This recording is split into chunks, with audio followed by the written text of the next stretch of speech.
मित्र जी महाराज यज्ञ प्रारंभ किए। मरीच सुबह आए, भगवान ने मारीच को मारा, एक ही बाण ऐसा भी जाकर के 100 योजन दूर गिरा और तमाम राक्षसों का वध करके निर्विघ्न यज्ञ पूर्ण कराया। जब विश्वामित्र का यज्ञ पूर्ण हो गया तब विश्वामित्र ने कहा, राम चलो अब जनकपुर चलना है। राम जी ने पूछा कि जनकपुर में क्या है गुरु जी? उन्होंने कहा कि वहां भी एक यज्ञ हो रही है। वहां पर कौन सी यज्ञ है? धनुष यज्ञ। धनुष यज्ञ सुनी फिर रघुकुल नाथा, हर्षी चले मुनिवर के साथ। धनुष यज्ञ जनकपुर की तरफ जनक जी का पत्र आया था महामुनि विश्वामित्र के पास। अपनी यज्ञ पूर्ण करने के पश्चात भगवान राघवेंद्र सरकार भैया लक्ष्मण को लेकर के महामुनि विश्वामित्र जनकपुर की चलते हैं। रास्ते में एक आश्रम दिखाई दिया। उस आश्रम में पशु पक्षी भी नहीं रहते थे। एक पाषाणी शिला पड़ी हुई थी। राम जी ने पूछा, गुरुदेव ये कैसा आश्रम है? एकदम निर्जन है। इस आश्रम में पशु पक्षी भी नहीं दिखाई दे रहे। विश्वामित्र ने अहिल्या की सारी कथा बताई। अहिल्या की सारी कथा बताई। विश्वामित्र ने कहा, राम चरण कमल रज चाहती, आपके चरण रज की प्रतीक्षा में है। आपका चरण रज प्राप्त करके ये चैतन्य हो उठेगी। भगवान ने अपने चरण से स्पर्श किया उस पाषाणी शिला का और तुरंत अहिल्या चैतन्य होकर के हाथ जोड़ करके रुआ से अवरुद्ध गले से भगवान से विनती करती है, मुनि श्राप जो दीधा अति भल कीन्हा, परम अनुग्रह में माना। आज मुझे बड़ा अच्छा लग रहा है कि हमारे पतिदेव जी ने जो मुझे श्राप दिया था, मेरे ऊपर श्राप नहीं आशीर्वाद था कि आज मैं, आप कल्पना करिए उस दिन विश्वामित्र ये अहिल्या की कथा बता रहा था मैं, इंद्र आकर के विचार किया जोगी का वेश बना करके। लेकिन जितनी गलती इंद्र की है, क्या अहिल्या की गलती नहीं है? अहिल्या है कौन? हमारी आपकी जो बुद्धि है यही अहिल्या है। हमारी आपकी जो बुद्धि है यही अहिल्या है। जब बुद्धि से कोई गड़बड़ काम हो जाता है, बुद्धिमान पुरुष जब कोई गलत काम कर बैठता है तो लोग कहते हैं कि अरे अरे तुमसे ऐसा काम हो गया, तुम्हारी बुद्धि में पत्थर पड़ गए थे क्या?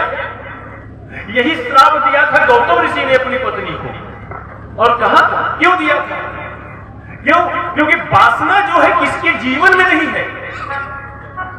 वासना को ज्यादा दबा करके रखने के बाद जब अवसर मिलता है तो अंदर में जो दबाई हुई वासना है वो अवसर पाकर के बाहर निकल ही आती है। अहिल्या बहुत सुंदरी थी और सुंदरी की वो बुद्धि है। विचार के देवता ब्रह्मा ने कहा कि भाई बुद्धि का पाणी ग्रहण किससे कराया जाए, तो बुद्धि का उपयोग कहां किया जाए? त्याग और तपस्या में लगाया जाना चाहिए। तो त्यागी तपस्वी से विवाह कर दिया। अब अहिल्या कभी जब उसकी इच्छा भी होती थी पुरुष सुख प्राप्त करने के लिए, तो विचार करके अपने मन को इच्छा को दबा जाती थी कि हमारे त्यागी तपस्वी की साधना में कहीं कोई बाधा न पड़ जाए। लेकिन आज जब जोगी का वेश बना करके इंद्र आया और ब्रह्म मुहूर्त में निवेदन किया, तो कम से कम उसे विचार करना चाहिए था। बुद्धि का उपयोग तो करना ही चाहिए था।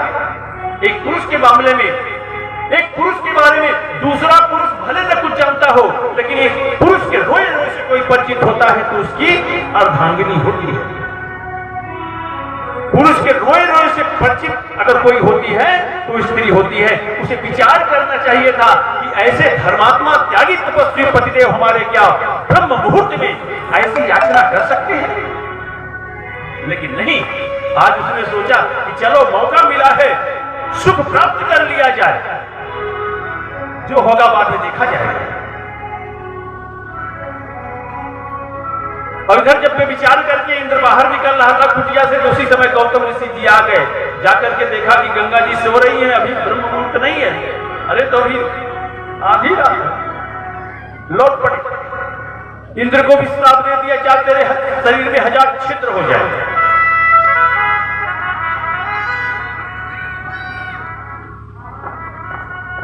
और अहिल्या को श्राप दिया कि जाके पत्थर की हो जा। तेरी बुद्धि में पत्थर पड़ गए थे, जाते तू पत्थर की ही हो जा। आज वही अहिल्या भगवान से स्तुति कर रही है, मुनि श्राप जो दीन्हा अति भल कीन्हा, परम अनुग्रह मैं माना। आज सचमुच मैं प्रभु है, प्रभु मैं संसार में रस प्राप्त करने के लिए एक क्षण के लिए मैं पतित हो गई थी, और आज अपने चरण का जो रस पान करा दिया मुझे प्राप्त हो गया। कभी भौरा तो फूलों पर बैठ करके रस लेता है, लेकिन कभी तृप्त नहीं होता जब उसे ऐसा रस मिल जाए जो उसे छट के एक बार पी लेने के बाद फिर किसी फूल की तरफ देखने की आवश्यकता ना हो। वह रस तो है भगवान के चरणों में ही प्राप्त होगा। अहिल्या कृतार्थ हुई और वहां से जब आगे बढ़े तो ब्राह्मण जी ने कहा, गुरुजी ये तो बड़ा अनर्थ हो गया, अपने चरणों से मैंने ब्राह्मणी को स्पर्श कर दिया। मैं क्षत्रिय हूं और क्षत्रिय अपने चरण से ब्राह्मणी को स्पर्श कर दिया, ये तो पाप लगेगा मुझे। तब विश्वामित्र ने कहा, राम एक काम करो, चलो गंगा में स्नान कर लो, सब ठीक हो जाएगा। क्यों? क्योंकि गंगा भी भगवान के चरण से निकली है। गंगा में स्नान करते हैं। इसके बाद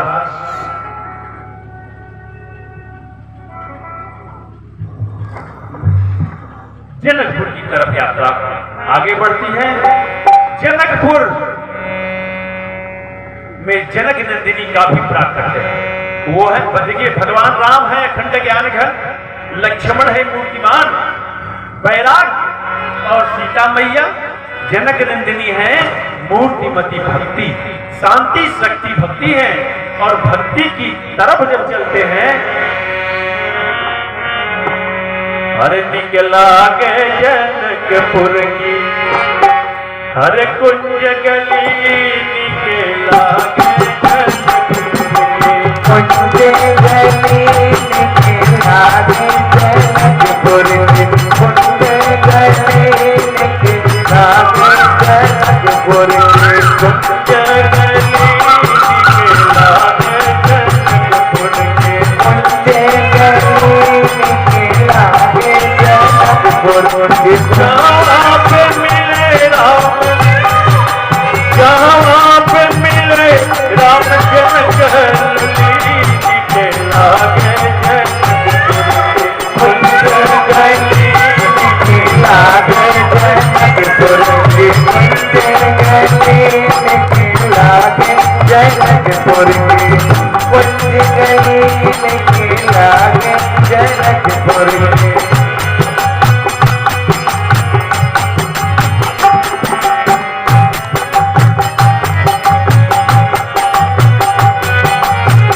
राम जहाँ सब के मन भावे, राम जहाँ सब के मन भावे, राम लखन जहाँ सुख पावे, राम लखन जहाँ नित्य सुख पावे।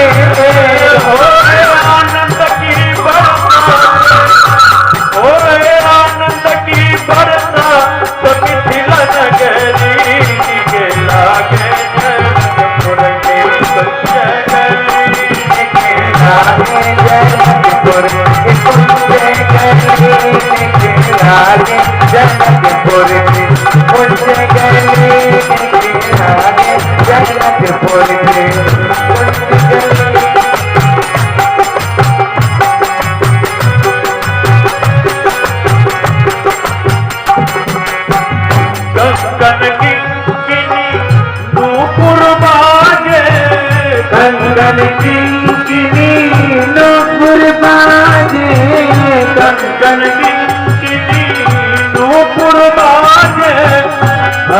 नारद की पीड़ा स्वर साजे, नारद की पीड़ा स्वर साजे। आज मिथिला में आई है, आज मिथिला में आई है शुभ की घड़ी। लागे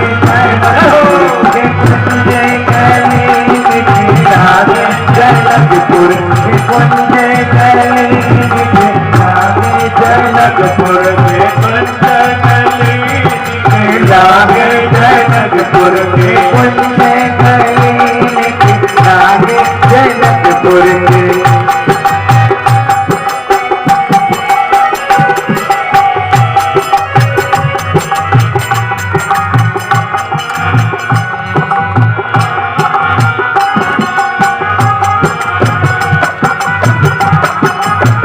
शोभा देखी मोरी सुध बुध बिसरी, शोभा देखी मोरी सुध बुध बिसरी, शोभा देखी मोरी सुध बुध बिसरी, शोभा देखी मोरी सुध बुध बिसरी।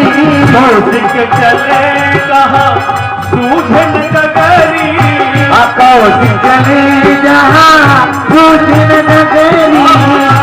मोरे मनवा में बसिया, मोरे मनवा में बसिया जनक